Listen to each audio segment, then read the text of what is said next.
Donc je vous propose que l'on commence. On a eu un peu de retard, mais déjà on a beaucoup de chance que Robert Boyer ait pu venir jusqu'à nous dans les circonstances mouvementées que nous connaissons. Et d'ailleurs, à ce propos, je vais céder la parole immédiatement à Léa Boidron, qui va nous rappeler évidemment que cette conférence s'inscrit.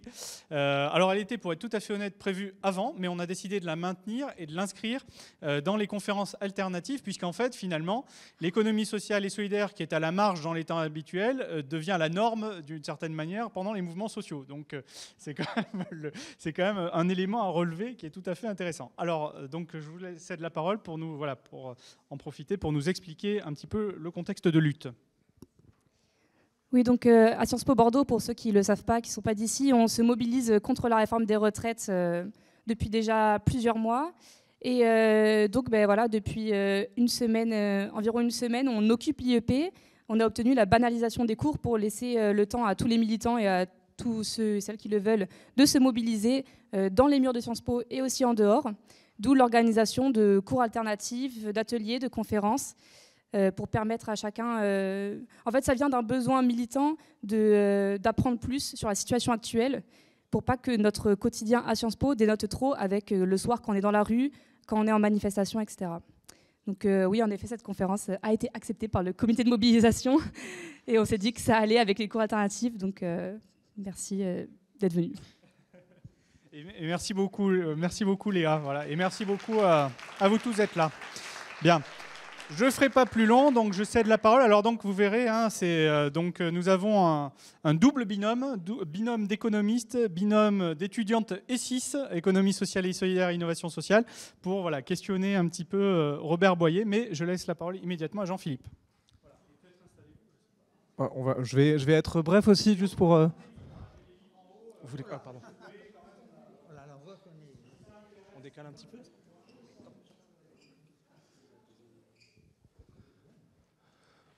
Je vais être bref pour remercier Timothée et la chaire TRESS pour l'organisation et l'excellente initiative prise dans sa version initiale. Alors, tu l'as dit, Timothée, initialement c'était une conférence plutôt recherche articulant la chaire et le séminaire d'économie politique des capitalismes qui a lieu tous les mois, qui commence à être reconnu. On a organisé des journées d'études l'année dernière, on va les réorganiser. Donc articulation entre la chaire et le séminaire d'économie politique des capitalistes de Sciences Po Bordeaux.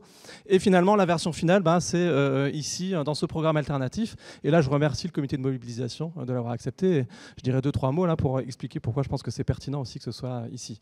Donc c'est un vrai plaisir d'accueillir Robert Boyer dans nos murs. Je le remercie pour sa disponibilité malgré toutes les incertitudes jusqu'à la dernière minute qui ont entouré sa venue. Et je crois qu'on peut collectivement se réjouir de la tenue de cette conférence-là pour au moins 3 raisons. C'est pas exhaustif, je vais en prendre 3 et ça me permet d'adopter 3 casquettes différentes. Donc la première raison, et je prends la casquette là de l'économiste, c'est la thématique, l'économie sociale et solidaire, qui est plutôt à la marge dans le débat chez les économistes et qui est pourtant au cœur de débats fondamentaux sur l'articulation des ordres entre l'ordre marchand, non marchand et non monétaire dans nos sociétés. Et la réforme même des retraites montre très bien qu'on ne peut plus fonder la décision publique sur des critères purement comptables ou monétaires, mais qu'on a besoin d'autres dimensions non monétaires dans la prise en considération de grandes réformes qui auront à être prises face aux enjeux de transition ou de bifurcation écologique. Donc ça, c'est la première raison.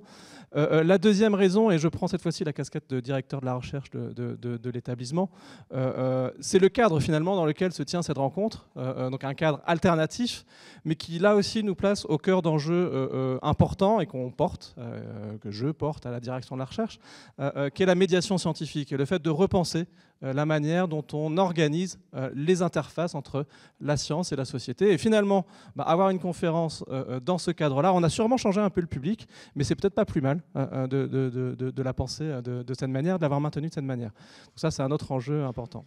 Et la dernière raison, et je m'arrêterai là, et je prends peut-être plus la casquette d'enseignant-chercheur, c'est la personne même de Robert Boyer, dont je trouve que le parcours en tant qu'économiste, un parcours qu'il a conduit de l'action publique au sein des ministères à la recherche académique ensuite, à la fondation d'une école de pensée hétérodoxe au sein de l'économie, une école de pensée majeure qui est l'école de la régulation, à son inscription dans les débats politiques contemporains en écrivant régulièrement dans la presse, dans Le Monde.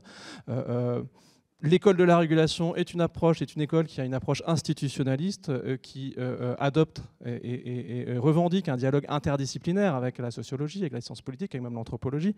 Je trouve que tout ça, ça reflète assez bien les ambitions qu'on doit se donner à Sciences Po Bordeaux dans notre offre de formation, l'interdisciplinarité, l'exigence, la rigueur scientifique, la capacité d'innovation à faire le pas de côté parfois, comme c'est le cas dans l'hétérodoxie, mais aussi tout ça au service de la discussion démocratique, de la délibération démocratique, de l'engagement politique et de l'engagement collectif.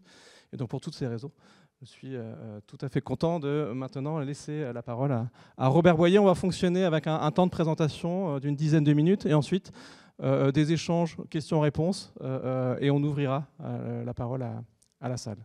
C'est bien ça, Timothée? Je ne me trompe pas. Merci beaucoup. Je croyais être bloqué par quelques grèves et donc je suis content d'être avec vous. Pour vous dire quelle est ma position sur la réforme des retraites, vous pouvez vous reporter à Alternative économique. Le titre était « Communiquer et improviser ou négocier ou planifier ». Vous voyez, c'est une attaque au vitriol. Non seulement du contenu, mais de la méthode, qui est quand même tout de même invraisemblable. Alors aujourd'hui, je suis content de vous parler parce que c'est un papier assez atypique. Il a 3 origines. 1. Je suis invité par l'Association d'économie sociale en Amiens en 2019 sur que peut la régulation à propos de l'économie sociale. Première interrogation. J'aime bien ces questions. Est-ce que vous avez quelque chose à dire vraiment? Deuxième élément, depuis la fin des 30 glorieuses, c'est-à-dire du Fordisme, les régulationnistes cherchent les sorties de crise. Et pourquoi pas l'économie sociale et solidaire? Troisième interrogation, après le Covid, j'ai vu qu'il y avait un grand... Autant la société s'activait en trouvant des solutions, autant les problèmes politiques sont passés complètement à côté de l'économie sociale. Comment se fait-il que l'économie sociale et solidaire ait tellement peu de succès? Et la réponse tient dans le titre. C'est-à-dire, grosso modo, j'étais frappé par la richesse de l'histoire, des initiatives sociales absolument remarquables. Mais elle manque terriblement de théorisation. Alors, pourquoi c'est important la théorisation? Parce que, si vous voulez, vous avez d'un côté 3 siècles de théorisation. Que fait le marché, que fait le capitalisme? Et alors, ça mouline. Et ça culmine au prix Nobel contemporain. Il y a une énorme machine qui culmine au prix Nobel. Et puis, de l'autre côté, vous avez les politistes, donc vous êtes les théoriciens du droit constitutionnel, qui vous ont construit une théorie de l'État. Et ça, sur de grands bâtiments. Et moi, ce qui m'a frappé, des bataillons, c'est la relative faiblesse de la démonstration en théorie pourquoi une économie sociale et solidaire. Donc c'est une approche à dire, est-ce qu'on peut faire? Alors pourquoi j'ai accepté cette invitation? Parce que lorsqu'on a proposé le tout marché, par exemple, l'un des exemples de tout marché serait la théorie Hayek'ienne des banques, qui est là, où on s'est aperçu que le tout marché aboutit à des contradictions telles que l'État doit intervenir pour sauver l'économie. On en a vu des exemples. Donc en gros, le mythe de la société auto-organisée n'a pas arraché. On n'a pas assez théorisé l'économie soviétique. L'économie soviétique, lorsque le politique prime sur l'économie, ce n'est pas tellement l'État. L'État est générateur de pénuries de pieds de performance qui sont incapables de soutenir à longue période, malgré les multiples réformes entreprises. Du coup, dans ce balancier très polanien, j'anticipe vos questions, entre on déréglemente, mais on crée des crises, l'État revient, le point d'équilibre était l'économie mixte, c'est-à-dire dans lequel il y a une division des rôles entre les deux mécanismes. Mais vous voyez que dans ce mécanisme-là, il n'y a pas beaucoup de place pour l'économie sociale et solidaire. Du coup, pourquoi je me suis intéressé? Parce qu'avec mon collègue Roger Wilsworth, nous avons écrit un bouquin il y a longtemps sur les institutions des capitalistes contemporains. Vous voyez, dans ce diagramme qui est tout à fait fondamental, vous avez est-ce qu'on agit par intérêt ou par obligation? Est-ce que la relation est égalitaire ou est-ce qu'il y a verticalité du pouvoir? Le marché, c'est l'horizontalité et l'intérêt. L'État, c'est la verticalité et le caractère coercitif. Vous avez la communauté et vous avez au centre. Alors, la firme, c'est la verticalité du rapport salarial avec l'intérêt. Et vous avez associations, réseaux, communautés qui sont d'autres modes de coordination. Vous voyez très bien en quoi c'est très important. Donc, ce ne sont pas des accidents. Dans ce tableau, il doit être complet. Donc, voilà pourquoi l'économie sociale existe. Par contre, ce qui est nouveau, c'est le nouveau, après, par exemple, Ostrom, la réintroduction de la société civile dans l'analyse de la formation des institutions. En effet, l'État est supposé avoir la conception et l'offre des biens publics et du cadre institutionnel. Le marché est supposé assurer l'allocation des biens privés divisibles. Et vous voyez que la société civile, elle s'occupe de la préservation des intérêts locaux et la construction des communs auxquels les citoyens sont tout à fait attachés. Alors vous voyez très bien la chose qui est tout à fait intéressante. L'État supervise le marché, le succès du capitalisme permet à l'État de taxer. L'État peut avoir besoin de la société civile, par exemple, pour les associations zéro chômeur, et symétriquement, le marché a absolument besoin des associations, des mutuelles, etc. Donc vous voyez que dans ce mécanisme-là, c'est un fondement théorique. Pourquoi il existe une économie sociale et solidaire? Parce qu'en lisant les travaux, c'est l'impression comme une particularité, une spécificité. Là. Non, il y a des raisons extrêmement profondes. Du coup, je pourrais m'arrêter après les 3 prochaines diapositives. Il y a 3 conceptions. Et alors, à titre d'un grand coup de serpe, j'ai pas mal étudié le bouquin de Franck Poupeau sur la Bolivie. La Bolivie, c'est l'État multinational dans lequel les communautés autochtones sont les plus importantes. Et en théorie, Evo Morales veut donner un complément politique à une société centrée sur des communautés autonomes. Du coup, dans ce mécanisme, la société, c'est une alliance de collectifs. Elle se donne une constitution qui permet à ces collectifs de se prospérer.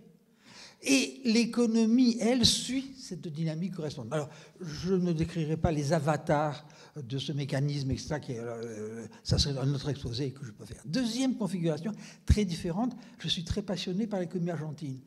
Lorsque s'effondre le currency bond, c'est-à-dire le fait que le peso était articulé au dollar, s'effondre et la capacité de l'État et la capacité des entreprises. Du très fond de la société viennent les monnaies parallèles, les monnaies fédérales, les coopératives, les reprises par les ouvriers de leurs entreprises. Et vous avez un mécanisme dans lequel la menace pour la survie des populations vous fait inventer et une forme politique d'autonomie et une inventivité tout à fait extraordinaire dans les monnaies parallèles. Donc, vous voyez, dans ce mécanisme-là, là, c'est en quelque sorte la faille de l'économie qui vous entraîne la résurgence de l'économie sociale. Et puis, un troisième élément, et plus j'observe le cas de la France, c'est la chose suivante.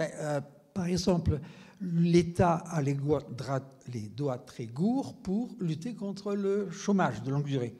Il confie à des associations zéro chômeur la finesse d'intervention pour récupérer les salariés loin de l'emploi. Donc dans ce mécanisme, paradoxalement, l'ESS est mobilisé pour servir des objectifs qui sont ceux de l'État, mais que ce dernier ne peut pas articuler. Et donc dans ce cas-là, c'est plutôt donc l'État qui domine la dynamique. Alors vous voyez très bien, à travers cet exemple, tout est question de pouvoir. Nous ne sommes pas en Bolivie, nous ne sommes pas en Argentine, nous sommes plutôt en France. Vous voyez à nouveau la chose qui est tout à fait extraordinaire. Du coup, c'est multiforme, l'économie sociale. Ce n'est pas une entité brevetée, ce n'est pas comme la main invisible d'Adam Smith. Du coup, j'accélère. Alors voilà, maintenant, 6 remarques. Et je vais vite m'arrêter. Premier élément, c'est une composante nécessaire. Et le cas de l'Argentine est impressionnant. La concurrence capitaliste crée l'exclusion. Et l'État, privé de ressources, privé de légitimité, les banques sont en faillite, etc., on invente des monnaies de crédit, des coopératives ouvrières. Donc, en quelque sorte, vous avez une entité nécessaire comme expression de la survie des groupes les plus marginalisés. Et dans le cas de l'Argentine, ce qui est remarquable, c'est même les 2/3 de la classe moyenne, au fur et à mesure des crises de 1976 jusqu'à nos jours, sont arrivés. Et du coup, une inventivité tout à fait extraordinaire.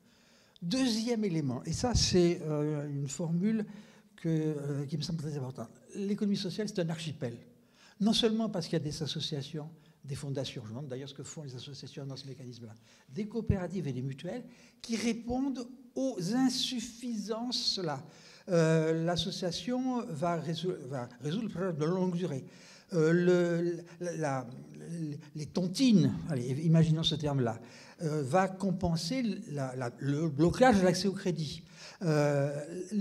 L'esquisse sociale va susciter la mutualisation de la production, et ainsi de suite. Du coup, ces innovations d'entrepreneuriat social compensent des failles du régime économique socio-dominant.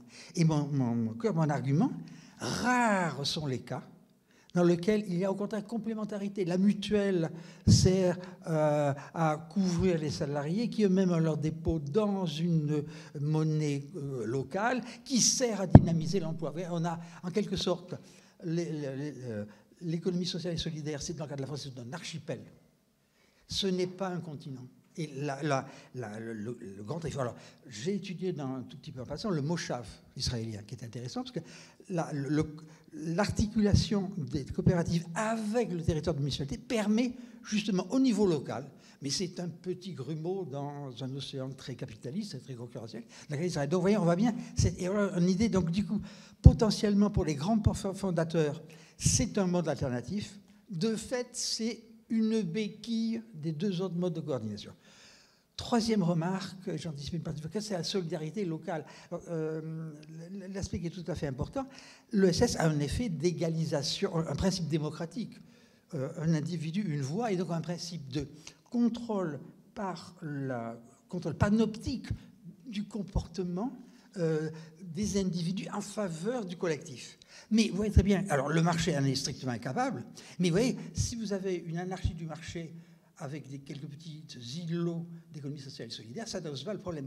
Du coup, vous voyez que l'instance, on a vu réapparaître l'État depuis 2008, avec une force extraordinaire, même aux États-Unis, c'est le lieu traditionnel de la solidarité et le lieu où on évite l'effondrement de la société.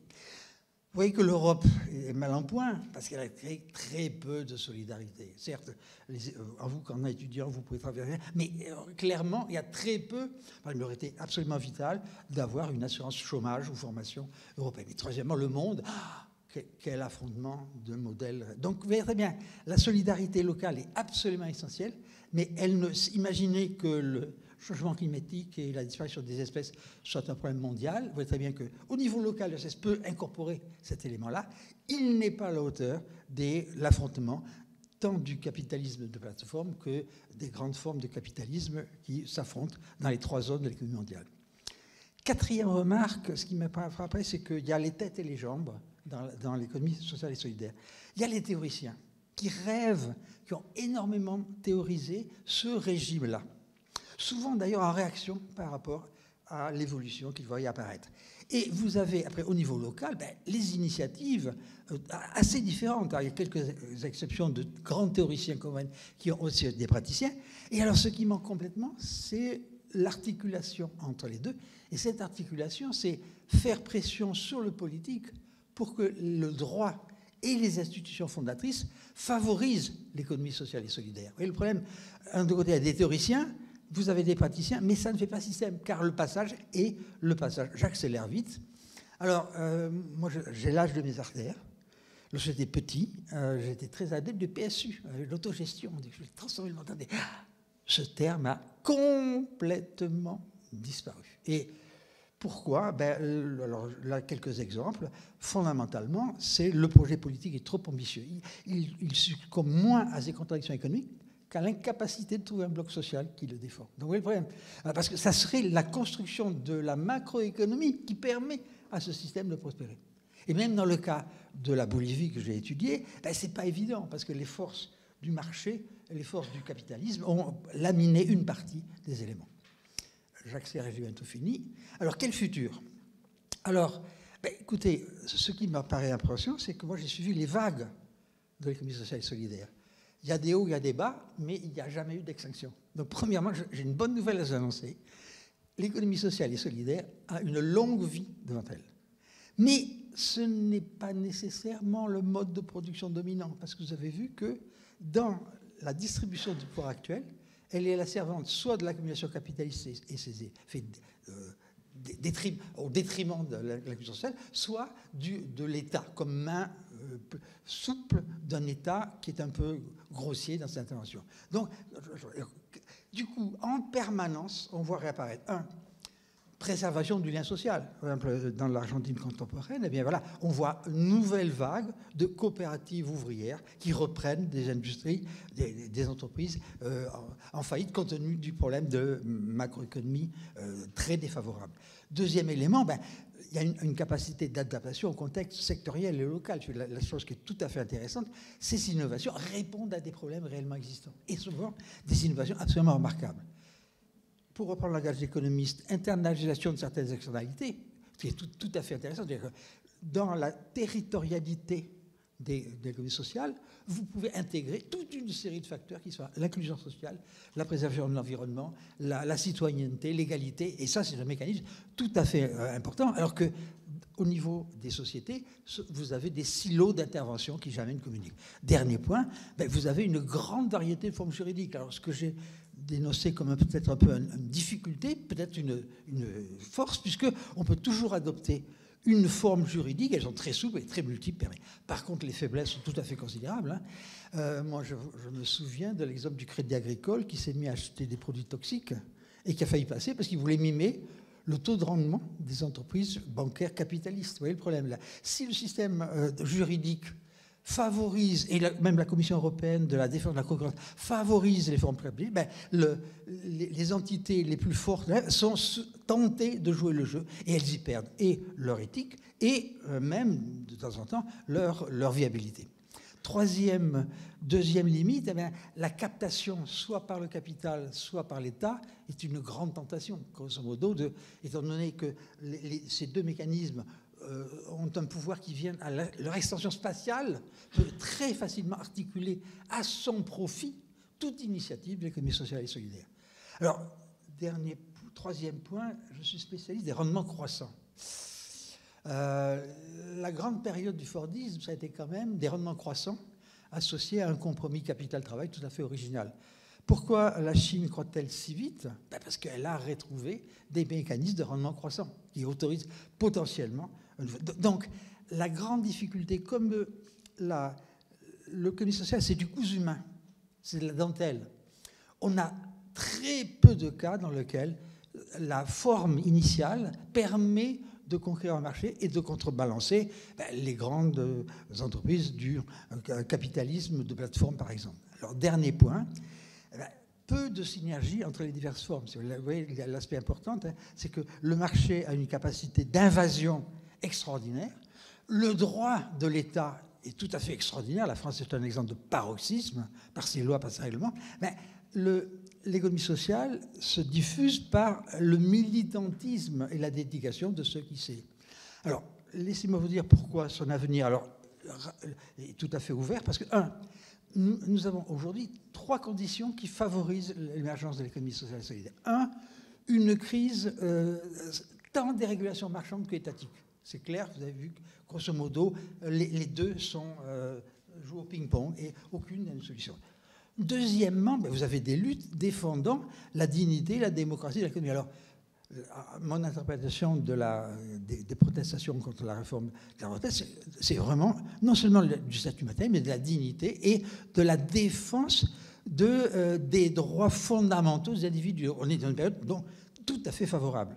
Troisième élément, leur reconnaissance. Alors, moi, j'avais mis beaucoup d'espoir dans la loi Hamon de 2014, que le système réglementaire donne un coup de pouce. Mais vous avez vu que cette loi, qui est en voie d'être réexaminée, n'a pas eu les effets de stimulation qu'espérait son porteur.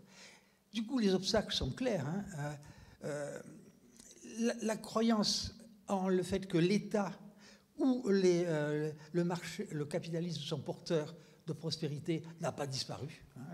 C'est des problèmes d'intelligence et de privatisation. Le dépérissement des institutions intermédiaires. Alors, notre cher président est un exemple extraordinaire. Son projet a été de dissoudre toutes les institutions entre le président tout seul et nous, des millions de Français là. C'est son idéal. Je vous signale que c'est un idéal de très nombreux gouvernants au niveau du monde, de tous les régimes autoritaires. Donc, la grande difficulté, c'est que l'économie sociale, c'est un corps intermédiaire très vivant, à une époque où on veut une verticalité totale du pouvoir. Dernier point, la reconnaissance de la finalité de l'économie sociale et solidaire est mezzo voce, c'est-à-dire grosso modo, pour bien faire et compenser les ravages des autres mécanismes, on est prêt à l'invoquer. Du coup, conclusion, j'arrive très vite.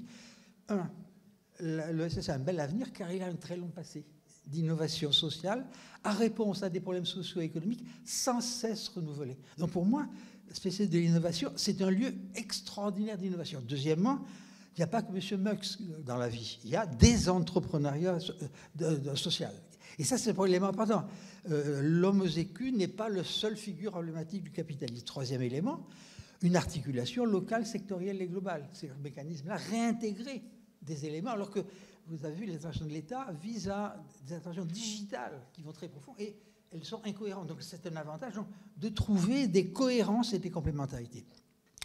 Dernier point, dans la période où la démocratie souffre, la démocratie dans l'économie, c'est quand même un objectif tout à fait considérable. Hein, le fait qu'une voix, plus une voix, ça fait deux voix, c'est différent d'avoir $1 milliard plus $1 milliard, ça fait telle entreprise. Vous voyez l'aspect qui est très important, parce que grosso modo, on imagine mal une société qui ne serait fondée que sur les apporteurs de capitaux. Donc ça défend ce mécanisme-là. Troisième élément, inclusion sociale. Hein, c'est grosso modo, lorsque les marginalisés, les hérités sont face à la détresse, l'antidote, c'est de se regrouper et d'inventer. Alors, dernier point, c'est le terreau de la conscience politique.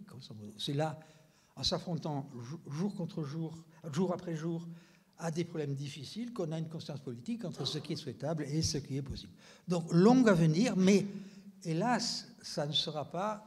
Je ne crois pas qu'il existe un mode de production dans lequel l'économie sociale et solidaire serait dominante. Mais elle est une composante absolument essentielle. Alors, sur simple demande, moi j'ai ma formation marxienne, je peux vous décrire les conditions sous lesquelles elle serait dominante. Mais hélas, je ne les vois pas. Hein. Donc très honnêtement, je ne veux pas vous vendre là. Je peux inventer à la marxiste les conditions préliminaires qui permettent. Mais on n'est pas là. Ouais, on est dans la violence. Même plus que symbolique. Merci beaucoup pour votre patience. J'étais un peu plus long que prévu, mais je voulais vous faire partager un tout petit peu la richesse du terrain parcouru.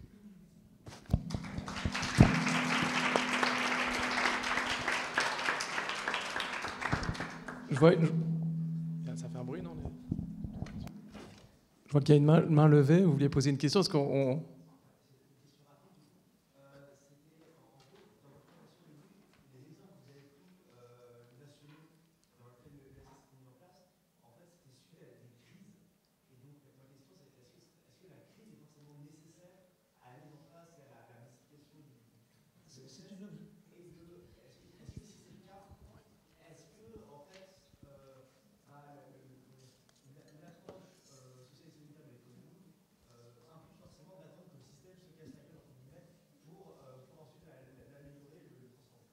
Excellente question. Moi, je suis théoricien des crises. Donc, c'est comme ça que... Je vais reprendre la question pour que ce soit... Je vais la résumer parce que je ne vais pas la reprendre entière, mais c'est l'articulation, le fait que l'économie sociale et solidaire se construit ou se développe suite à des crises, c'est ça? Et qu'il faut donc une crise pour que le SS... Alors, mon biais est... Je suis spécialiste des crises, hein, donc c'est comme ça que j'ai abordé. Mais je suis bien d'accord que vous pouvez imaginer des individus qui veulent créer un ordre économique indépendant des crises.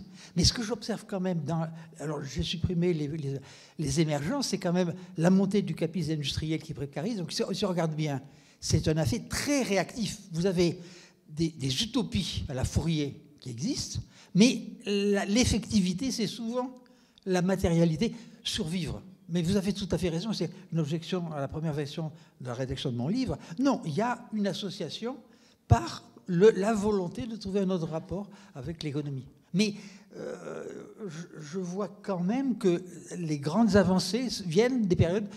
C'est la roue de secours, j'appelais ça dans le livre, les béquilles et du capital et de l'État. Et c'est ça qui fait que ça ne disparaît pas. Parce que même si l'éthique associative disparaît, le besoin réapparaît à toutes les générations. C'est ça qui rend mon élément optimiste. Il n'y a pas seulement une conversion mentale et éthique. La gravité des crises est suffisante pour réengendrer ce besoin de réorganiser autrement la production. Mais excellente question. On peut, parce que l'idée, c'est qu'on fait un peu circuler la parole ici, et après on fait circuler à la salle, mais comme vous avez levé la main, j'ai pris la question. Je ne sais pas si Quentin, ou tu veux, comme vous voulez, on va circuler entre nous. Vous voulez poser une première question? Merci beaucoup déjà pour cette présentation et cet ouvrage très, dans les startups, on dirait inspirant. Donc, je vais reprendre les termes à la mode dans l'économie capitaliste. Bon, moi j'ai des questions un peu, enfin j'ai plusieurs questions parce que votre ouvrage il donne comment dire, il ouvre plusieurs portes, etc. Et donc c'est très riche de ce point de vue-là. Moi, quelque chose qui m'a un peu interloqué, on en a parlé avec Jean-Philippe, et ça va faire le trait avec le cours et les cours qu'on donne ici à Sciences Po, où on intègre beaucoup la pensée polanyienne. Polanyi arrive très tard dans votre livre, il arrive juste avant la conclusion, alors qu'on a l'impression que c'est omniprésent dans votre pensée, notamment par le fait que vous utilisez beaucoup la notion de réciprocité, qui est très utilisée par Polanyi. Donc la question, elle est simple, elle est un peu franche, c'est pourquoi vous n'assumez pas d'emblée l'héritage polanien, parce que du coup dans l'ouvrage, souvent vous utilisez réciprocité, parfois solidarité, parfois société civile, etc. Et donc, quelle différence vous faites entre toutes ces notions et pourquoi ne pas assumer plus frontalement l'héritage polanien? Parce que je l'ai absorbé, j'étais petit. Et donc, relisez la 4e page. Peut-on arrêter l'oscillation entre l'État et le marché? Ce n'est jamais que le thème polanien. Donc, attendez, je vous dis que ça ne date pas d'hier. 97, bouquin avec mon collègue Roger Willis-Force, qui s'appelle « Contemporain capitalisme », dédié à Polanyi. Donc, si vous voulez, pourquoi je l'ai? Parce que c'est comme l'air qu'on respire, attendez. Et les régulations sont allées un tout petit peu au-delà, en analysant les cycles des réglementations, réinstitutionnalisation. Donc, vous voyez mon problème. C'est-à-dire que, en un sens, c'est de la mise en position de recherche. Comment le mécanisme polanien existe-t-il? Donc, vous voyez, voilà pourquoi je n'en ai pas besoin. Donc, si vous voulez, voilà. Alors, réciprocité et solidarité. Alors, moi, j'ai beaucoup étudié le modèle scandinave. Alors, je vais vous décrire, pour que vous compreniez bien la différence entre solidarité et réciprocité. La réciprocité, ça suppose que dans le collectif de travail d'une coopérative ouvrière, vous êtes sur le regard des autres. Et donc, vous agissez comme un homme, comme une mulière ou homo faber. Vous êtes complètement socialisé. La solidarité qu'organisent les systèmes de couverture sociale sont une solidarité organique par la confiance dans les institutions. Vous comprenez le problème? C'est que vous avez confiance ou non. C'est le même mécanisme que la confiance en la monnaie. Oui, c'est un mécanisme. J'ai confiance dans votre chèque, mais la confiance en la monnaie, et ça, c'est le passage entre réciprocité et solidarité. Alors, laissez-moi vous décrire pourquoi les social-démocraties continuent à fonctionner à peu près avec pas mal de crises. C'est là où la communauté religieuse de départ a converti la réciprocité en un état du bien-être. Mais quel est son prolongement? Attendez, il y a même... J'ai travaillé au Danemark, j'aurais pu rencontrer au supermarché la première ministre, je ne suis pas prêt de rencontrer Macron à ma petite supérette. Vous comprenez le problème? C'est-à-dire que, grosso modo, l'État, c'est... Alors, je donne un exemple. Au Danemark, l'État, c'est nous. Qui oserait dire qu'aujourd'hui, que l'État, c'est nous? Vous voyez le problème? Donc, du coup, c'est un énorme... Alors, j'ai même fait des théories des jeux là-dessus. Donc, si vous voulez, rassurez-vous, c'est pas un lapsus. C'est pas un lapsus. J'ai beaucoup travaillé. Et alors, justement, la force du marché, du capitalisme, c'est qu'il peut conquérir tous les espaces. Regardez le capitalisme transnational de plateforme, c'est effrayant. La vitesse de propagation est extraordinaire.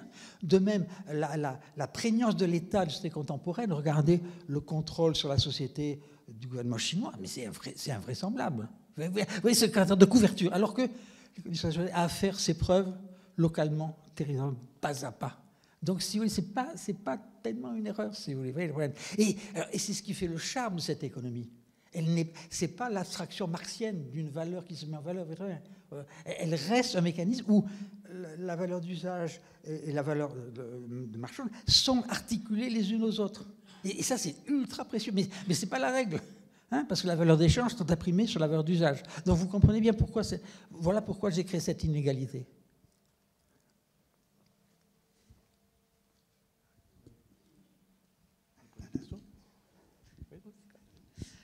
Donc bonjour Monsieur Boyer, merci beaucoup pour votre venue et votre intervention. Je vais reprendre un petit peu ce qu'on a dit sur la place de l'ESS et le modèle dominant.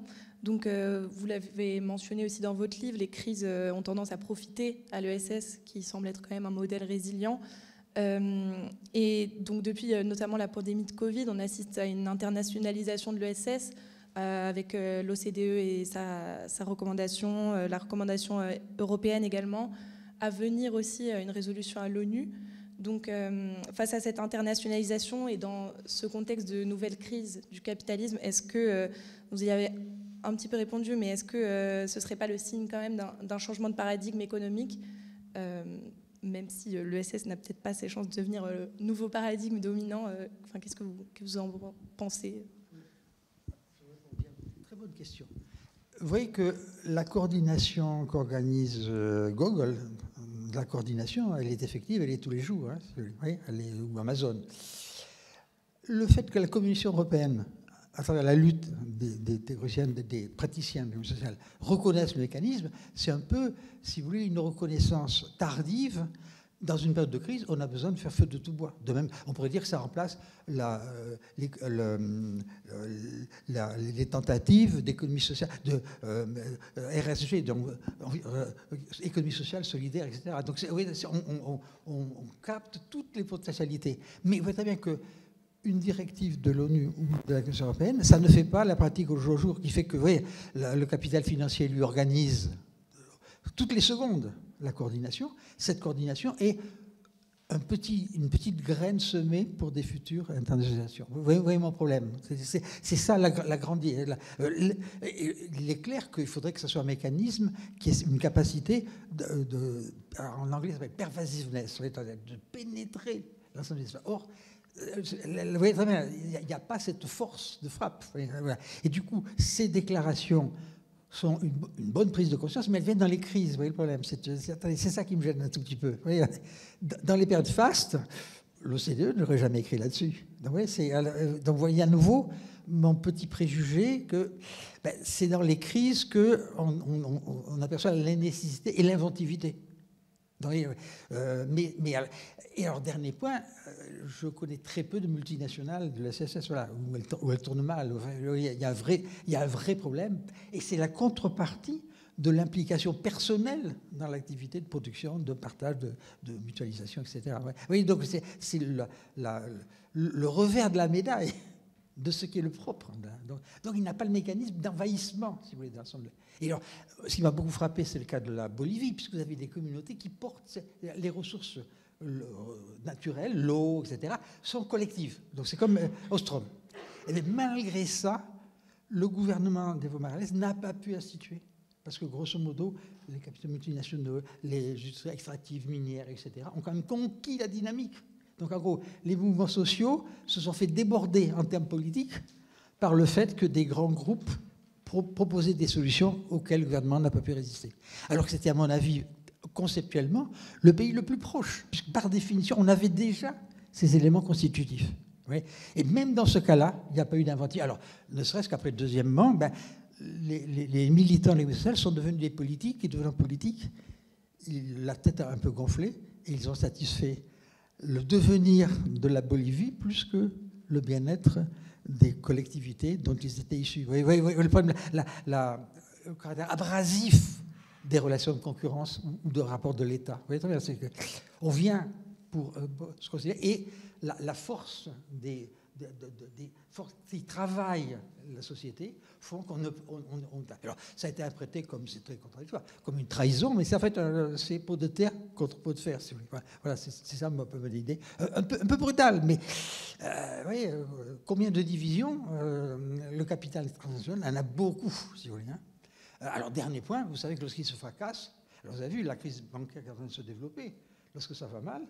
Vous savez, même la Silicon Valley, qui était libertarien, appelle tous l'État pour venir. Vous voyez à nouveau l'hypocrisie. Hein. Eux, ils se voient bien économie mixte, quoi. Nous, on prend les profits, vous prenez les pertes, quoi. Oui, et ils forment un tandem génial, quoi. Ça leur va très bien. L'économie sociale et solidaire, c'est un petit. Vous voyez, de nouveau, alors, aux États-Unis, vous savez, il y a des communities, il y a l'équivalent de l'économie sociale, mais elle traite des problèmes de services urbains, d'immobilier. Elle n'a pas voix au chapitre sur les grands. Lorsque la Fédérale Réserve faut prendre une décision, elle ne vise pas beaucoup le destin des communautés locales.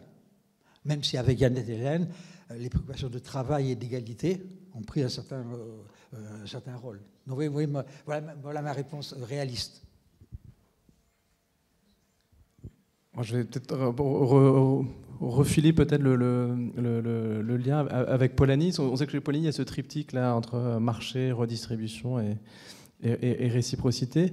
Moi, j'en ai utilisé un autre tout à l'heure, entre marchand, non marchand et non monétaire. Et donc les deux triptyques se superposent pas complètement, puisque on peut imaginer que et vous l'avez bien dit, dans le ESS, il y a des articulations avec le marchand, avec le monétaire, mais il y a aussi une partie des activités qui sont non monétaires. C'est d'ailleurs pour ça que dans les calculs que l'on a de la sphère de l'ESS, dans le PIB, ça représente à chaque fois que des montants assez, je crois que c'est 10%, et ça capte pas tout l'aspect non monétaire. Et si on va dans le non monétaire, on doit aussi rajouter toutes les activités de l'administration domestique. Alors, quelle est la place du non monétaire dans votre raisonnement?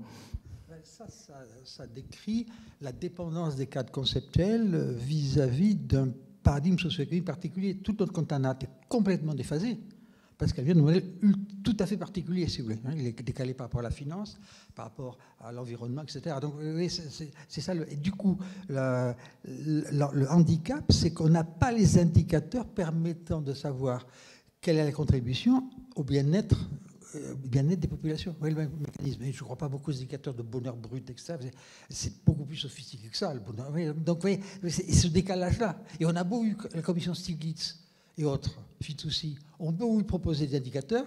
Je n'ai jamais vu M. Bruno Le Maire les évoquer en présentant le budget. Vous voyez, mon problème, c'est pour les académiques, ça. Donc, vous voyez le problème, la prégnance des indicateurs qui ne sont pas faits pour ce genre d'évolution. Et ça ne suppose qu'une réinstitutionnalisation par un bloc hégémonique qui fait instituer le système statistique en fonction des objectifs du pouvoir correspondant. Or, vous avez l'attentive à la spécialisation. L'INSEE se spécialise dans la dynamique et loin de possibles compromis émergents. Et c'est ça qui rend la resynchronisation difficile, parce que avec la spécialisation, chacun fait au mieux de son travail. Et l'économie sociale passe à la trappe, parce que, grosso modo, elle n'apparaît pas comme les enjeux les plus pertinents pour les organisations héritées des régimes antérieurs.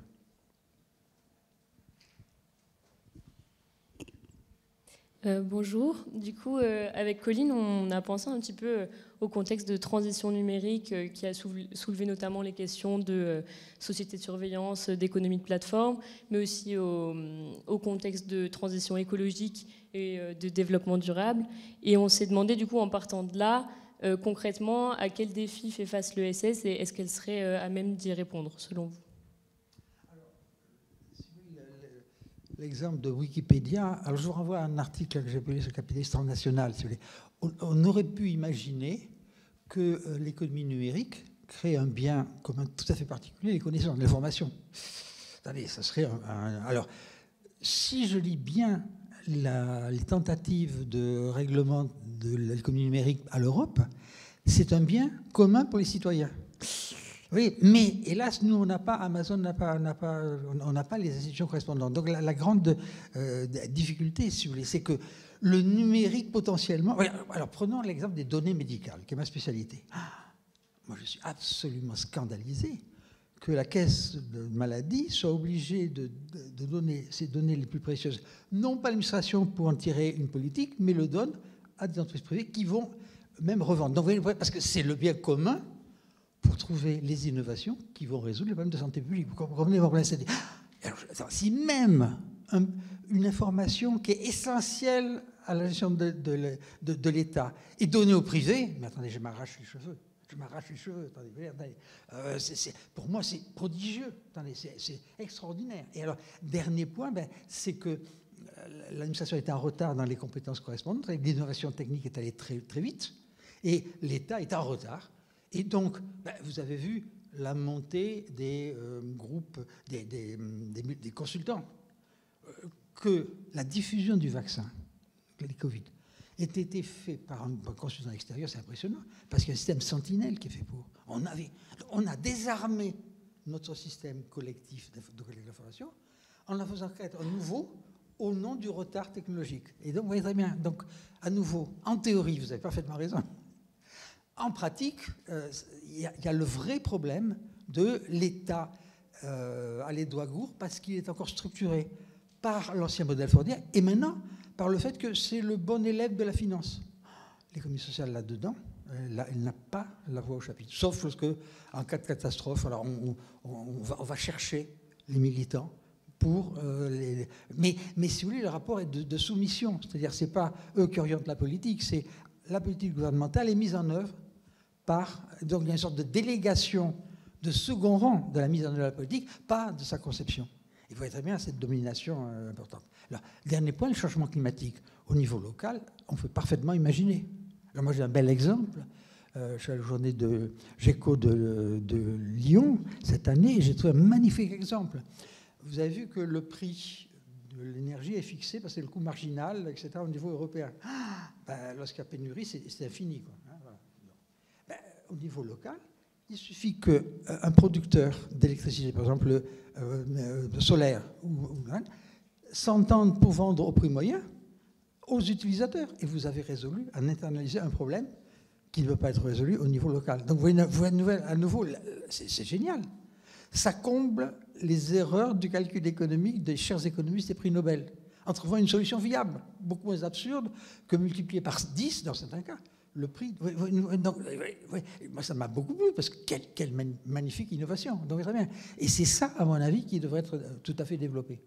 Mais ça ne résout pas le problème que la Chine et les États-Unis polluaient comme c'est, contribuaient beaucoup. Ça ne résout pas les problèmes de domination géopolitique correspondent. Au niveau local, c'est tout à fait vertueux, et ça crée une consolidation. Ce n'est pas à la hauteur. La contribution au ralentissement du changement climatique est petite à la modestie des moyens engagés par ces collectivités. Alors, dernier point, vous avez raison, 10% de la valeur ajoutée, dans le système marchand, ça ne baisse que ça. Mais dans la place des individus, il faudrait une enquête dans le temps de travail, ça, dans les perceptions. Quelle place occupe pour vous? Il pourrait que ça soit 25%, 30%. Mais voyez-vous, l'idée donc de synchronisation de toutes les institutions. Et c'est ça, à mon avis, la grande force des deux grandes idéologies. L'État comme solution ou le capital comme solution, il prétend être universaliste d'emblée. L'État sur un territoire donné, le capital au niveau du monde tout entier. Et c'est ça, à mon avis, la grande... Il faut décliner ce projet-là en toute une série d'éléments, y compris un code fiscal. Y compris, ça va donc très très loin. Alors, dans la communauté européenne, moi j'avais été frappé il y a longtemps, il y a 15 ans, une mutuelle, c'était une entrave à la concurrence. Parce que c'était le meilleur marché. C'est extraordinaire. Si la mutuelle, qui est plus efficace, est une entrave au marché, vous voyez très bien. Attendez, et donc, vous voyez, vous avez des pressions pour interdire les mutuelles. Alors, vous voyez très bien qu'il y a un vrai problème politique. Donc, je dirais que mon résultat, c'est le suivant. Les politiques ont abandonné l'espoir d'une recomposition du travail libératoire. Par rapport à ma jeunesse, je peux vous assurer, c'est un changement radical. Ce travail de transformer la vie quotidienne du travail a été abandonné par la gauche. Voilà. Donc, et ça vient de loin, du coup, les doctrines ne sont pas la même, les militants ne sont pas là. Je dirais que c'est là, à mon avis, l'interprétation in fine que je donnerais, ce qui dû à mon grand âge, parce que ça a eu existé. Lorsque vous étiez au PSU, la CFDT, pas la présente actuelle, mais fondatrice, était vraiment, était portée exactement de ce modèle-là. Et vous avez vu qu'il a été mouliné par la dynamique du mouvement, par les recompositions industrielles, par l'évolution de la gauche, de son accès au pouvoir, la transformation de ses élites, etc. Exactement ce qui est arrivé à l'élite des communautés autochtones en Bolivie. Vous voyez à nouveau cette loi très dure du capital. Il est inique, mais il finit par imposer sa logique. Une dernière, si tu veux, et après on fera moi aussi, j'avais une autre question sur... en fait, à vous lire, parfois, on a l'impression que les modes de coordination que vous évoquez, donc l'échange marchand, la réciprocité, la redistribution, se confondent avec les acteurs qui les incarnent majoritairement. Donc la redistribution, c'est l'État, l'échange marchand, c'est les entreprises, et la réciprocité, c'est la société civile. D'ailleurs, vous utilisez parfois de manière interchangeable réciprocité et société civile. Est-ce qu'au final, une des solutions pour limiter notamment la place du marché, c'est pas la transcendance un petit peu de ces principes par les acteurs eux-mêmes ? Si on regarde déjà les acteurs de l'ESS, les scopes en fait sont loin d'être que dans la sphère de la réciprocité, puisqu'elles fonctionnent grâce au marché, elles sont parfaitement intégrées dans le marché. Et inversement, vous en parlez un petit peu dans votre livre, des entreprises capitalistes classiques peuvent mettre en place des politiques de RSE, etc. Donc est-ce que vous croyez en cette espèce de transcendance par les acteurs, les entreprises à mission qui se développent aussi, la RSE, vous en parlez? Est-ce que pour vous, c'est une manière de limiter le marché ou ça passe forcément par des acteurs tierces? j'ai été sceptique sur la RSE, parce que grosso modo, ça lave plus blanc, etc. Grosso modo, il y a même window dressing, si vous voulez, quand même. Tout ça, c'est extraordinaire. Parce que, dernier point, c'est autodéclaratif. Et, voilà, donc, et puis, c'est très technocratique, hein, c'est pas négocié. Donc, si vous voulez, on donne. Et alors, laissez-moi vous dire, on s'adresse aux actionnaires ou aux clients, en disant je traite bien mes salariés et achetez mes produits. Vous voyez très bien qu'on est loin de l'idéal de l'économie. Je traite bien, mais c'est tout. Donc, si vous voulez, je crois. Alors, mais vous voyez très bien que satisfaire trois logiques différentes dans le même individu, ça donne une schizophrénie, sauf que c'est deux. C'est compliqué, ça, parce que ça finit mal. Vous voyez le problème. La synthèse fait que le maillon le plus faible est sacrifié, si vous voulez. Et c'est ça mon argument. Alors, parce que nous sommes divisés dans la vie, mais dans ce qui marque la société, c'est finalement notre insertion marchande, si vous voulez. Dans la dynamique historique de l'État, des lois, etc. Et c'est ça un peu mon élément. Vous avez tout à fait raison. Nous appartenons à plusieurs moments. On peut très bien imaginer une nation très vigoureuse dans l'économie marchande. Mais la question, c'est, in fine, quelle est la logique qui domine? À mon avis, c'est la question du pouvoir, quoi. À qui je donne le pouvoir? Alors, vous voyez, dans mon article sur le capitalisme de plateforme, il y a trois solutions. Un, aux États-Unis, on donne au capital transnational le pouvoir d'organiser la société. La Congrès, ça n'existe pas, on passe les lois là. Deuxièmement, en Chine, c'est le Parti communiste qui pilote et la société, et l'économie, et les rapports de pouvoir. Donc vous voyez, c'est une liberté totale. Et l'Union européenne avait pour idéal de dire que l'information, c'est un bien commun qui doit être organisé pour satisfaire les besoins et le bien-être des citoyens. Et vous avez vu, on a la loi, mais de temps en temps, on taxe Amazon, on taxe là, mais on n'a pas les moyens, on n'a pas la base productive qui permettrait d'avoir un capitalisme numérique qui serait directement articulé avec ce respect du caractère commun des biens informationnels. Et c'est ça, à mon avis, la grande difficulté. Et on voit bien aussi la portée limitée des règlements européens par rapport à ces dynamiques qui elles, sont portées. Alors, vous voyez, il n'y a pas d'État en Europe. Hein. Il y a une banque centrale, mais il n'y a pas d'État. En Chine, il y a un État. Et aux États-Unis, malgré le fédéralisme, vous êtes aperçu récemment avec la vigueur des changements qu'il y a des États. Et donc, à nouveau, l'idée de... Donc, il manque un État, conceptuellement, de l'économie sociale et solidaire. Moi, si j'étais politiste, je réfléchirais, et constitutionnaliste. Attendez, que serait un État de l'économie sociale et solidaire? C'est pas évident du tout, du tout. Alors, je vous décris ma collègue... son nom va revenir. Un bicaméralisme dans l'entreprise. La chambre des apporteurs de capitaux, la chambre des apporteurs de compétences et de force de travail. Et toute décision doit avoir la majorité dans les deux instances. Oui, attendez. Vous voyez qu'attendez. Voilà, attendez. Ça change complètement la dynamique. Alors, c'est Isabelle Ferras. Hein. Alors, attendez, vous voyez que là, on a un élément constitutif. Alors, ça a l'air technique, mais en fait, c'est une révolution complète dans le pouvoir. Vous voyez, c'est bien plus poussé que la co-gestion allemande, parce que le représentant du capital a la majorité. Là, vous avez par définition les deux.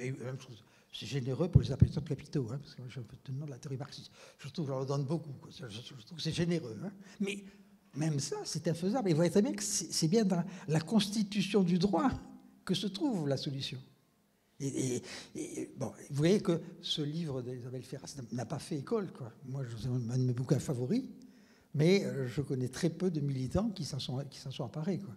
Et c'est pour ça la question. Parce qu'en gros, en deux mots, hein, c'est une question de distribution des pouvoirs dans la société.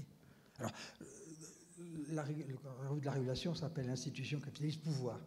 Tout le jeune collègue pour pouvoir, ça n'existe pas le pouvoir. Ben si, l'ACES nous montre bien ce qu'est le pouvoir. Certains ont le pouvoir d'organiser à leur profit les sociétés au nom de l'intérêt général. Voilà, donc c'est bien, in fine, les modes de régulation, c'est bien une question de pouvoir.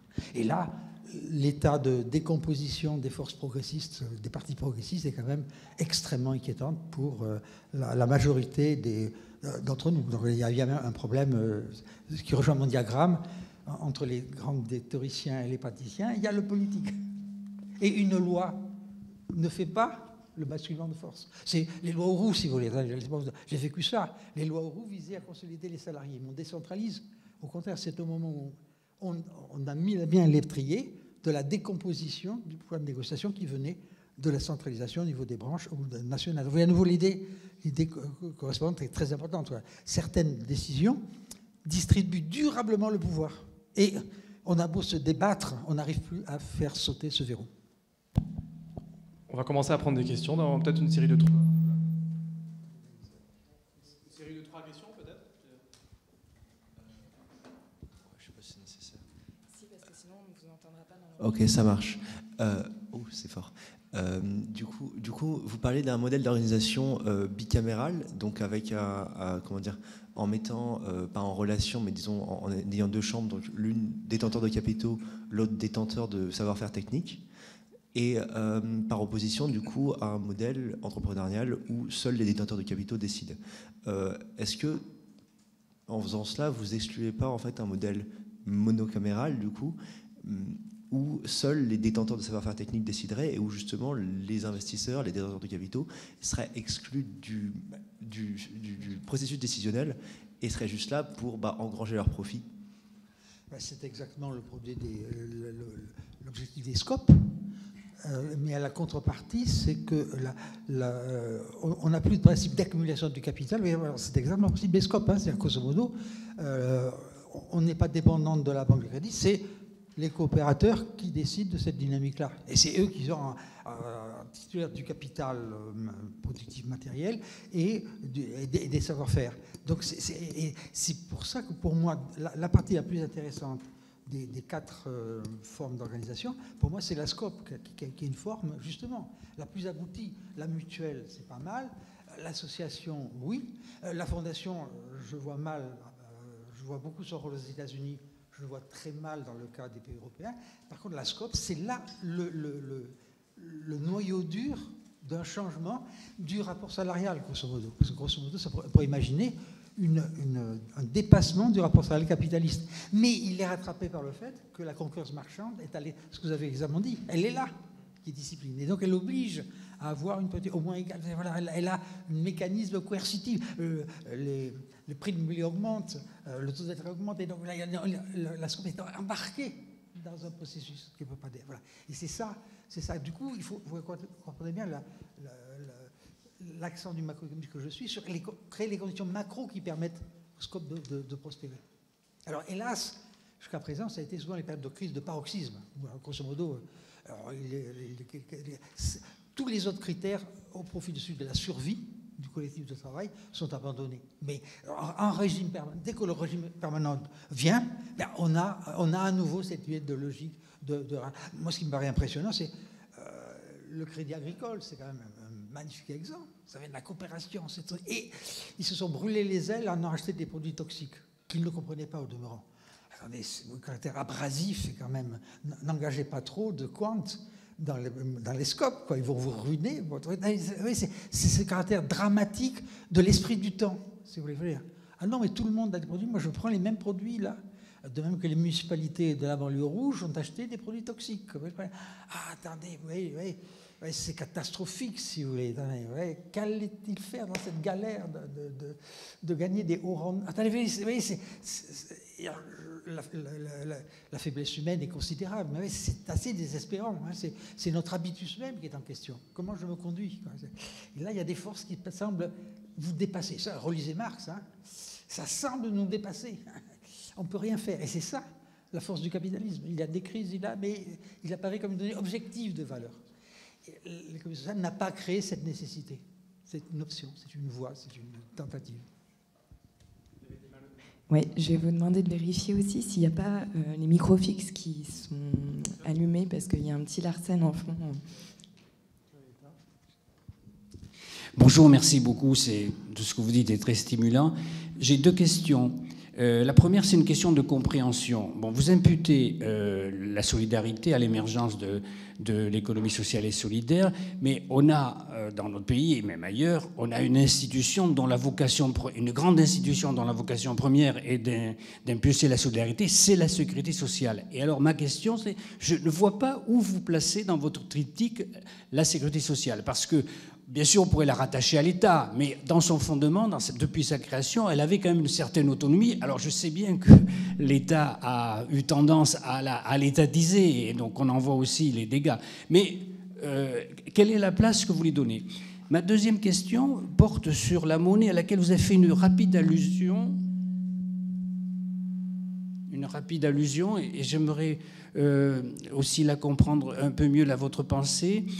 Est-ce que l'économie sociale et solidaire, pour qu'elle puisse prendre son ampleur, est-ce qu'elle aurait besoin d'un système de paiement autonome, ou bien est-ce que le fait qu'elle soit intégrée au système de paiement avec la monnaie officielle, nationale ou européenne aujourd'hui, est-ce que ce n'est pas un obstacle à son développement? Et alors, ma conclusion, qui pourrait presque être une troisième question, en fait, parce que j'ai lu votre livre, là vous êtes plus optimiste qu'il m'a semblé que vous l'êtes dans votre livre, où vous dites l'ESS a un bel avenir, mais finalement c'est un avenir bloqué au niveau où il est. Donc quelle potentialité a-t-elle de prendre un peu plus de place si justement son avenir se heurte à de tels obstacles que finalement elle ne peut pas constituer, vous le dites vous-même, une alternative au système global dont nous subissons les effets. Bon, ce sont des questions que je formule, ce ne sont pas des affirmations. Première question. Au début, ce sont des mutuelles et des associations qui créent le comité social. Avec les ouvriers, se mettent là. Et le cas de la France, c'est qu'on les a expropriés progressivement. Et le cas de Macron, c'est impressionnant. En enlevant le chômage et retraite, etc., là, on étatise tout. Et c'est le projet de Macron, d'ailleurs, rétablir la verticalité en supprimant tous les partenaires. Donc, historiquement, et dans certains autres pays, après les retraites complémentaires, maintient cette association. Mais dans le cas de la France, l'État veut à tout prix rassurer. Alors, l'exemple des retraites à points était un magnifique exemple de réappropriation totalement par l'État. Mais ça, c'est venu du fait que les associations n'ont pas su se défendre. Et c'est ça qui est impressionnant. L'État au nom de la justice, parce que n'oubliez pas que les deux réformes ont été entreprises pour rétablir la justice, l'égalité, s'approprie les moyens et en fait tord la volonté des membres de l'association. Vous avez raison, mais les résistances à ce mouvement-là, elles ne viennent pas de l'économie sociale et solidaire, elles viennent de toutes les forces. Voilà. Et mon élément, c'est qu'elle vient de toute la société. Voilà, exactement. Et alors, je vais vous dire maintenant le thème le plus essentiel, et vous ne l'avez pas évoqué, je suis triste parce que c'est le point essentiel de mon livre. Les luttes capital-travail ont été remplacées par une lutte des citoyens contre l'État. Ce qui me paraît impressionnant. Depuis les Gilets jaunes, le patron est transparent. Ils n'ont rien fait. Ils n'ont rien fait. C'est tout l'État qui n'a pas fait. Et ça, mais c'est dramatique. Parce que l'État, c'est la poupée manipulée par les intérêts. Et donc, mais c'est l'État qui prend tous les coups.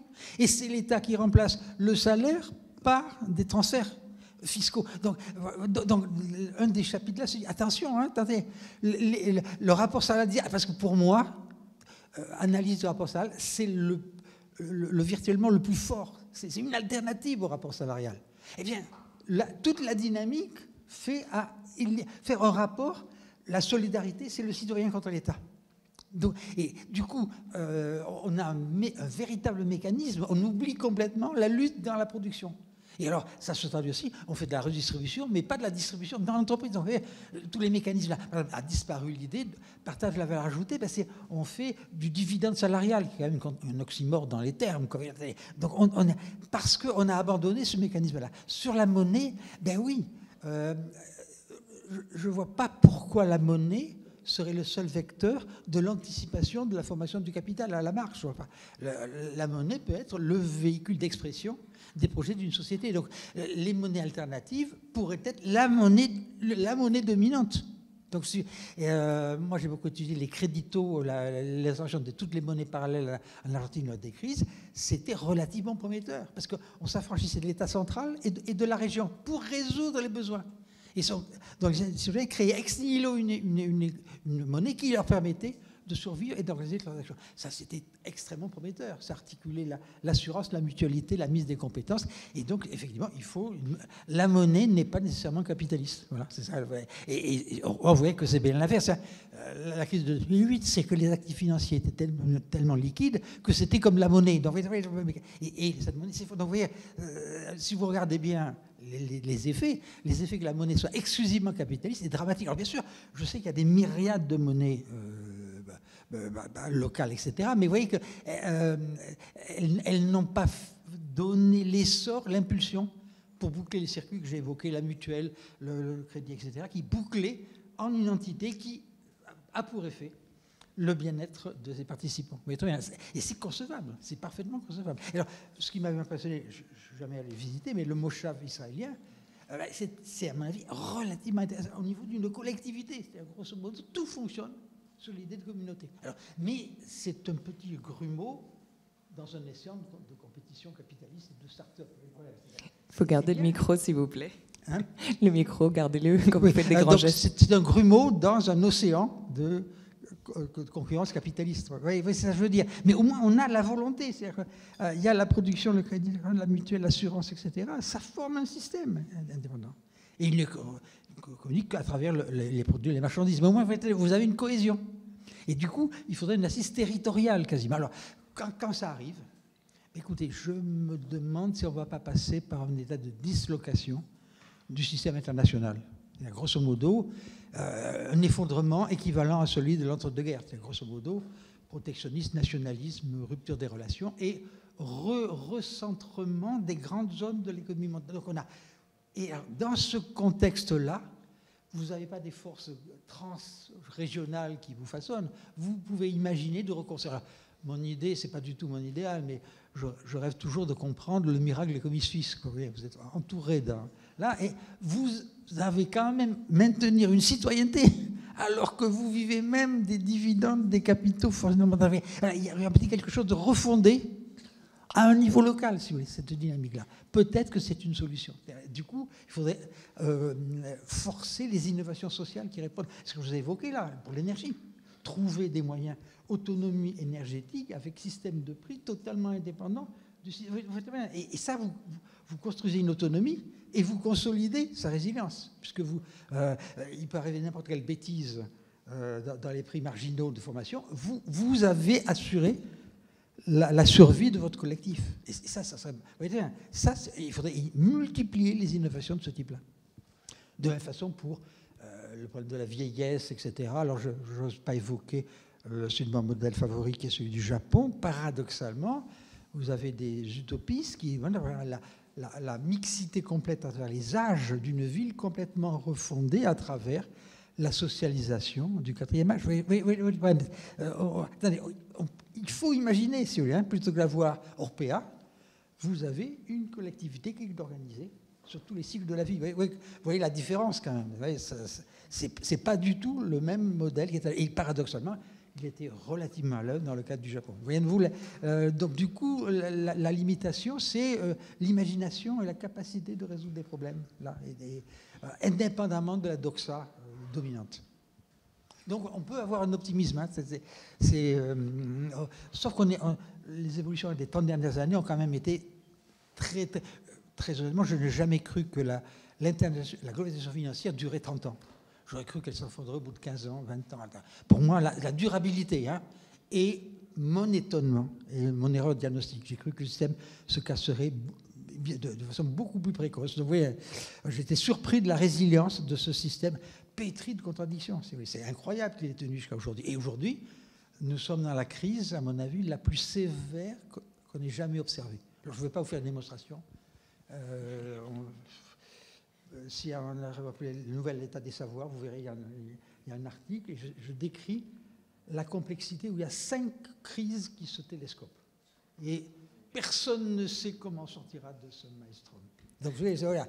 Alors là, ça vaut la peine d'innover parce que ça peut se terminer très, très, très, très mal. Voilà. Donc, c'est l'invitation. Donc, c'est pas... c'est modeste, mais voilà, c'est réaliste, si vous voulez. Hein. Lorsqu'on est dans... c'est le cas dans le champ académique de minorité, on ne règle pas qu'on est dominant. Quoi. Donc, voilà, c'est la modestie des dominés. Hein. Voilà. On va prendre peut-être d'autres questions. Je vois des mains qui se lèvent. Je vous propose qu'on en prenne 3 d'affilée. Et peut-être s'il n'y en a pas 3, à la tribune, parce que je sais que vous en aviez préparé encore un peu sous le coude. Oui. Merci beaucoup. Merci pour cet exposé, puis cet ouvrage qui vraiment nous incite à réfléchir. Et moi, je voudrais justement revenir sur qu'est-ce que la crise, comme une grande vague. Qu'est-ce que ça serait cette crise qui permettrait de mettre l'économie sociale et solidaire? Vous avez bien dans l'exposé montré que l'économie sociale et solidaire finalement se nourrissait de ces crises-là. Mais qu'est-ce qui ferait que cette grande vague, elle permettrait d'amener l'économie sociale et solidaire dans une alternative plus importante que ce qu'elle n'est, vous l'avez qualifiée de béquille? Puis je dirais peut-être autrement, finalement, qu'est-ce qu'il nous faut penser comme théorie, comme concept, pour appréhender ces dynamiques-là. Et peut-être un peu en gentille provocation, qu'est-ce qui manque à la théorie institutionnaliste, à la régulation, pour penser la diversité de l'économie sociale et solidaire, ce lien social que vous avez décrit? Qu'est-ce qu'il nous faut investir comme piste de recherche? Merci. Ça en fait déjà 2. Est-ce que quelqu'un a une question? Ou je repars de ce côté. Je vous laisse y répondre, du coup.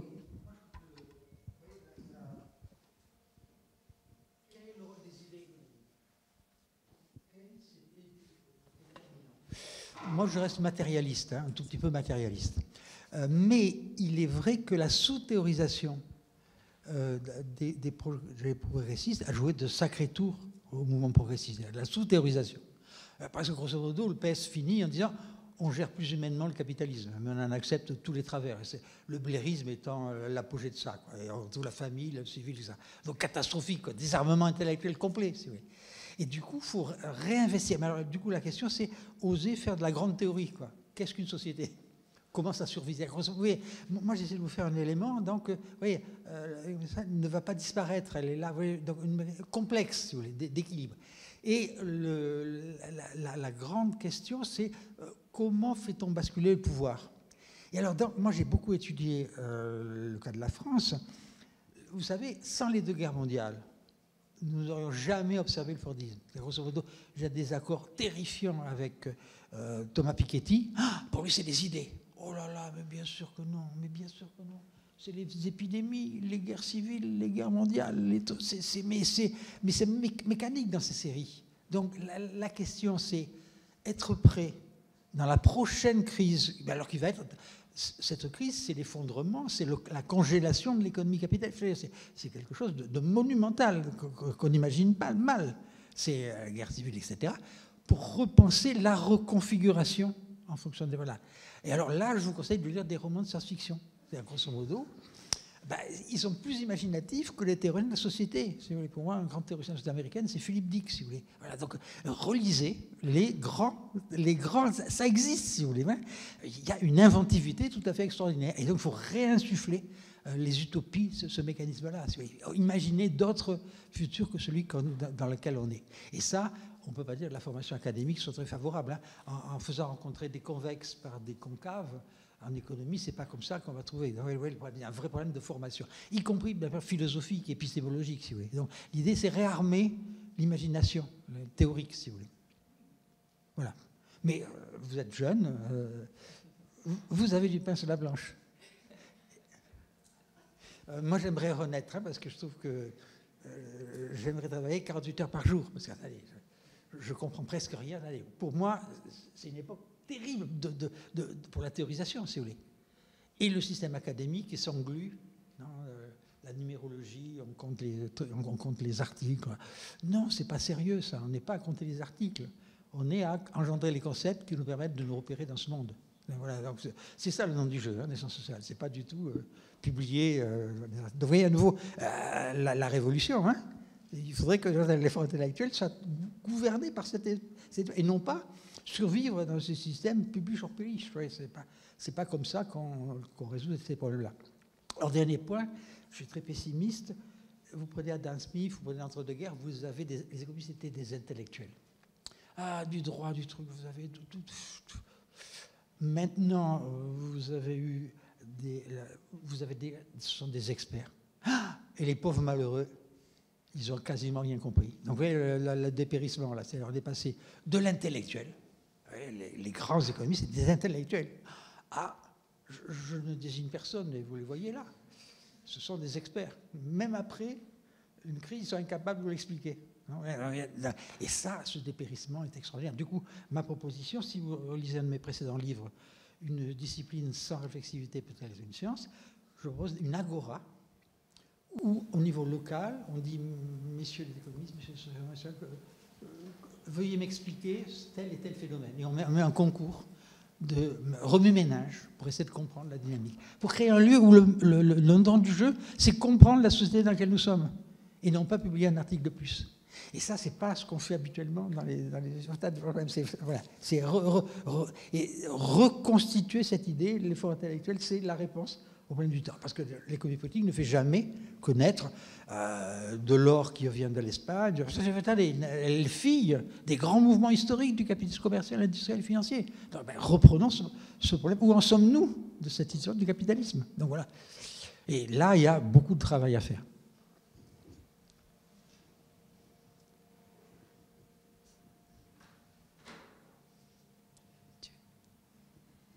Si quelqu'un veut poser une question, levez la main. Et puis sinon... Je suis content de vous avoir épuisé. Oui, c'est ça. Mais à mon avis, à côté de vous, il en reste peut-être une ou deux. Et puis ensuite, on va conclure.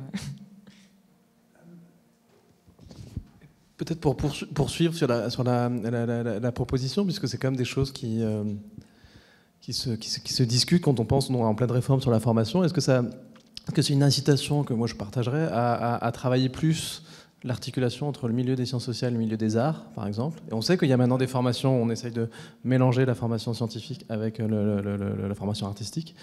Et il y a une autre question qui est plus liée à notre division du travail dans les sciences et dans les sciences sociales. Est-ce qu'il faut commencer à sortir de cette division très très forte des disciplines et travailler dans les formations, mais plus largement, du coup, dans les instances aussi nationales, à dépasser la division du travail disciplinaire? Alors, si vous voulez, vous avez vu l'incompréhension par la théorie standard de la crise de 2008 est impressionnante, parce que chacun a dit, pour moi, il n'y a pas de crise. Parce qu'on est tellement spécialisé qu'on suppose comme donné des tas de choses de stabilité du système. Donc, en gros, chacun fait très correctement son boulot, mais personne n'a compris l'actualité. Donc, il faudrait fonder des global studies, grosso modo. Comment le monde fonctionne. Alors, ça paraît totalitaire, bizarre, vous n'allez pas y arriver, là, mais il faut bien penser les articulations des éléments. Et deuxièmement, travail collectif, si vous voulez. Moi, la théorie de la régulation, après la thèse de Michel Guetta, née au CEPREMAP, avec 8 personnes qui travaillent pendant 3 ans avec des compétences très différentes. Donc la solution, c'est créer des collectifs avec des intellectuels de diverses traditions qui s'attaquent à un problème difficile et qui se donnent 5 ans pour aboutir à une nouvelle problématique. Il faut être vrai que ce n'est pas la citation du système académique. Hein. Le système académique, c'est on compte combien vous avez publié d'articles. Et donc, il faudrait créer des lieux dans lesquels, ben voilà, le nom du jeu, c'est vous avez 5 ans, et après on vous jugera, on renouvellera ou non, pour votre contribution à une innovation qui ouvre un nouveau chantier de recherche. Et ça existe dans les séries, les économies financières. Vous avez eu des ruptures, mais très peu dans les sciences sociales. Très, très peu dans les sciences sociales. Et c'est ça qui manque, c'est grosso modo. Confronter les points de vue, parce que, dernier point, cette analyse-là suppose des compétences qui nécessitent des décennies pour les acquérir. Donc la seule façon de les acquérir, c'est de prendre des gens avec toute une variété de compétences et d'essayer de trouver un langage commun, ce qui est devenu de plus en plus difficile, très honnêtement. Parce que les termes ont l'air les mêmes, mais ils n'ont pas du tout le même sens. Et du coup, il faut que pendant 5 ans, on travaille à se comprendre. Et progressivement essayer d'engendrer quelque chose. C'est l'aventure qui nous est arrivée et on était émerveillés. Nous sommes arrivés à une conclusion qui n'était pas du tout prévue. Ce travail-là débouche sur des innovations. Alors que si vous commandez de faire 3 articles par an, la probabilité que je trouve quelque chose de profond, ça m'étonnerait beaucoup. Parce que les problèmes sont suffisamment compliqués, c'est pas en se mettant à sa table de travail de façon à précipiter. Et dernier point, on a beaucoup plus d'idées dans des gens qui ont des opinions différentes. Parce qu'il y a des centaines de façons d'analyser les sociétés. Et presque toutes me semblent porter quelque chose. Alors comment on fait pour avoir un langage commun? Donc, il faut travailler pour ces éléments-là. Donc ça serait un énorme plaidoyer pour les collectifs d'intellectuels qui travaillent. Voilà. Et donc sur des lieux spéciaux où on prend le risque de ne pas être promu, etc. Et on essaie de... Voilà. Donc une petite carte pour les gens risqués, etc. Voilà. Qui crée, et ça existe dans le reste du monde, c'est l'Institut of Global Studies ou l'Institut of Advanced Studies, où en gros, on ne vous demande pas le train-train, on vous demande allez-y. Si vous cassez la figure, c'est pas grave. Voilà. Vous avez essayé. Il faudrait créer des endroits-là, et ils sont en train de disparaître dans le cas de la France. Moi, j'ai vu la décomposition de l'école des études qui était fondée pour ça, et qui est devenue université comme les autres. Donc oui, moi j'étais très très étonné. Au début, c'était cela, mais maintenant, c'est devenu université comme les autres. Alors c'est bien, c'est magnifique. Bravo pour les étudiants, mais quel dommage pour les sciences sociales. Les grandes innovations ont disparu par ce mécanisme de normalisation institutionnelle. On allait rebondir justement là-dessus, sur l'engagement citoyen à la jeunesse, puis je laisserai finir Charlotte avec un avis plus personnel, mais justement avec cette réforme des retraites, ces mobilisations actuelles, on voit quand même que l'attractivité des modes traditionnels de militantisme politique baisse un peu, donc notamment les syndicats, les partis, etc. Est-ce que l'ESS pourrait fournir justement ce cadre pour les citoyens, pour un cadre d'action en fait, et notamment pour la jeunesse? Et je sais pas, enfin, on avait un... Parce que du coup, ma question est aussi liée à celle de Colline. C'était un peu plus personnel, parce qu'on s'est toutes les deux orientées du coup vers l'ESS pour des raisons personnelles, parce que voilà, on voulait chercher peut-être d'autres alternatives pour l'avenir, faire bouger les lignes, etc. Et on s'est rendu compte que c'était quelque chose qui se généralisait. Et du coup, on s'est demandé, à titre personnel, à quoi voudriez-vous que le monde de demain ressemble en termes de, notamment, liens sociaux, travail, habitat, territoire, etc. Que je défends depuis 1990 dans la solitude la plus totale. J'ai convaincu 5 à 6 personnes dans le monde entier. C'est le modèle anthropogénétique. Le fond de la société, c'est quoi? D'être bien éduqué, bien formé, d'avoir accès à la culture et d'être en bonne santé. Et donc, vous renversez complètement l'économie. L'économie, c'est pas avoir un 4e téléphone portable, c'est être socialement bien dans une société d'égaux, dans lequel la culture est dominante, la santé est le bien primaire, et tous les autres biens ne circulent qu'autour de cette organisation de la vie. Je vous signale que c'était presque l'idée de la conclusion de Keynes, hein, lorsqu'on a le plan, c'est jouir du bienfait de la vie, de la culture, etc. Mon modèle favori, c'est celui-là, d'accord? Et qui devrait... Alors du coup, le marché deviendrait le mécanisme de coordination dont l'essentiel est la maximisation du bien-être. Donc il n'y a plus de principe d'accumulation, on accumule tout simplement le bien-être. Et alors ce modèle-là, il heurte tellement. Alors vous voyez, parce que le dramatique, il a plusieurs variantes. Aux États-Unis, c'est un mécanisme au contraire. Vous savez que le dépense de santé, c'est presque 17-18% du PIB. J'ai fait des petits calculs. Hein. Si on additionne éducation, formation, santé, culture, c'est bien plus important, c'est 35% du PIB. Donc c'est ça le moteur. Mais c'est totalement capitaliste, excluant.